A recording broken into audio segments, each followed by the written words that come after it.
Mga katrops, welcome back ulit kayo sa aking channel Sports React PH at ngayon nga ay pag-uusapan natin ang mga sinasabing superstar na sasali sa Team USA para sa darating na Paris Olympics. Pag-uusapan na rin nga natin ngayon dito sa ating panibagong video ang balitang nagsalita na si D'Angelo Russell sa mga lumalabas niyang trade.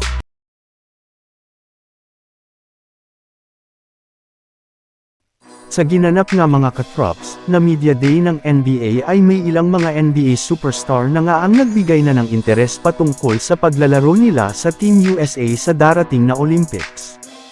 Kung inyong ang matatandaan, plano na nga talaga ng Team USA na BUMAWI sa pamamagitan ng paggamit nila ng mga legit na NBA superstar.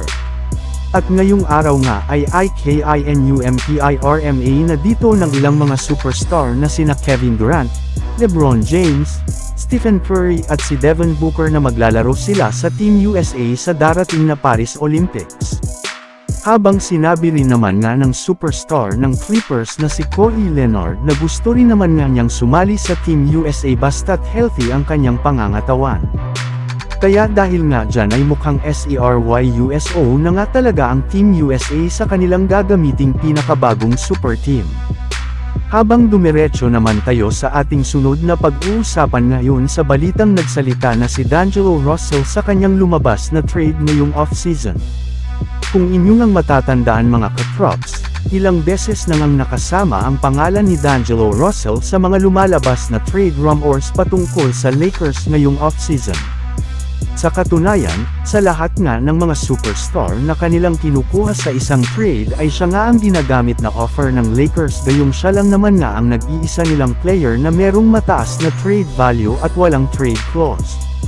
Meaning pwedeng-pwede nga siyang e-trade ng Lakers kahit anumang oras sa darating na season at wala siya ditong magagawa. At base nga sa naging pahayag ni D'Angelo Russell sa ginawang media day ng Lakers ay sinabi nga niya dito na pumabor nga daw po ang ganitong senaryo sa kanya at sa kanyang kupunan kaya ginawa nila ito.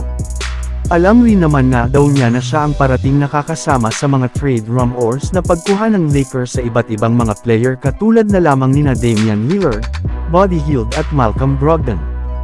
Pero wala rin naman nga siya ditong pakialam ngayon gayong mas nakafocus nga siya kung papaano niya matutulungan ang Lakers sa kanilang mga laro sa darating na season pagdating sa playmaking, scoring at shooting.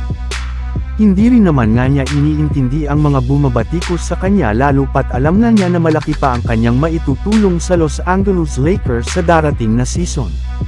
So yun lang nga mga katrops ang handog ko sa inyong storya ngayong araw. Sana nag-enjoy kayo. Please like and subscribe my YouTube channel Sports React PH para sa iba pang storya at update patungkol sa NBA. Kita-kits muli sa ating susunod na video.